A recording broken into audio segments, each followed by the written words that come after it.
Hello friends, your academic services private limited में आपका स्वागत है। जैसा कि हमने पिछले सेशन में जानकारी दी, HTML को HTML टैग्स की सहायता से बनाया जाता है, अर्थात HTML लैंग्वेजेस में सबसे इम्पोर्टेंट HTML टैग्स रहते हैं। तो आइए सबसे पहले हम HTML टैग्स को डिस्क्रिप्टिव अर्थात पूरी तरह से जानकारी लेते हैं। HTML वेब पेज को बनाने के लिए हमें HTML टैग्स की आवश्यकता होती है। तो HTML टैग्स जो है वो बेसिक बिल्डिंग ब्लॉक्स हैं जिनको मिलाकर हम अपने वेब पेज को बना सकते हैं। यहाँ भी ये बताना जरूरी है कि ये सभी टैग्स बेसिक एलिमेंट्स हैं जिनको मिलाकर आप अपना वेब पेज बना सकते हैं।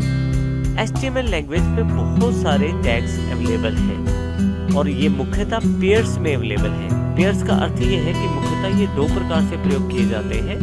पहला टैग ओपन टैग होता है, जबकि दूसरा टैग जो है वो क्लोजिंग टैग कहलाता है और दो टैग मिलकर एक पेयर बनाते हैं। पर HTML में कुछ एक्सेप्शंस भी रहते हैं, कुछ टैग्स अकेले भी प्रयोग किए जाते हैं। HTML टैग्स केस इनसेंसिटिव होते हैं, अर्थात आप HTML टैग्स को बड़े अक्षरों या छोटे अक्षरों किसी तरीके से भी लिख सकते हैं, परंतु उनका प्रभाव वेब पेज पे एक जैसा ही रहता है।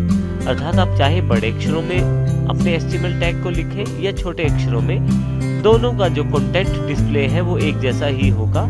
वेब पेज पे इसका कोई भी प्रभाव नहीं पड़ेगा। इसी तरह से यदि हम सार रूप में कहें तो इंटरनेट पे काफ़ी सारी डिवाइसेस हैं। यदि उन डिवाइसेस पे आप कोई जानकारी दिखाना चाहते हैं तो सबसे अच्छा माध्यम है वेब पेज। और वेब पेज को बनाने के लिए जो लैंग्वेज है वो HTML ही है।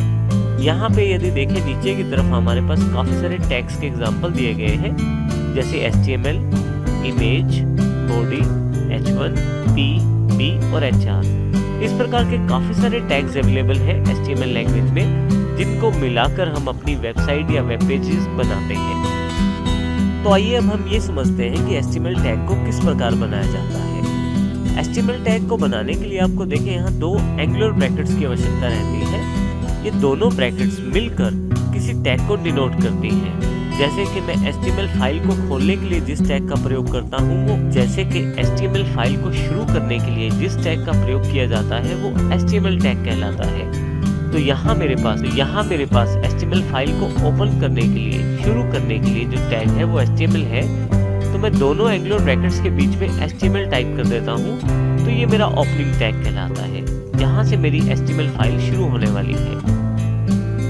इसी तरह से जब मुझे अपनी HTML फाइल को क्लोज करना है या खत्म करना है तो मुझे एक क्लोजिंग टैग लगाना पड़ेगा HTML का।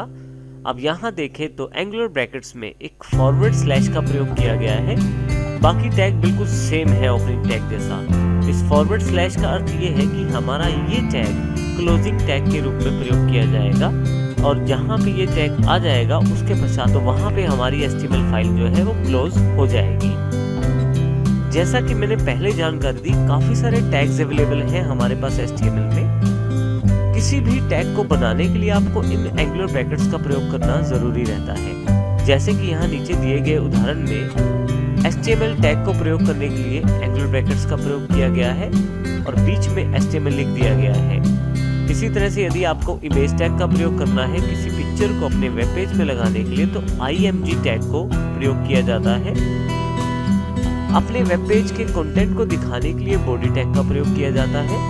और यदि आप हेडर प्रयोग करना चाहते हैं तो H1, इसी तरह से पैराग्राफ के लिए P, किसी टेक्स्ट को बोल्ड दिखाना चाहते हैं तो B, और यदि आप कोई हॉरिजॉन्टल लाइन लगाना चाहते हैं तो HR टैग का प्रयोग कर सकते हैं। तो इसका अर्थ ये हुआ कि काफ़ी सारे टैग्स हैं हमारे पास HTML में।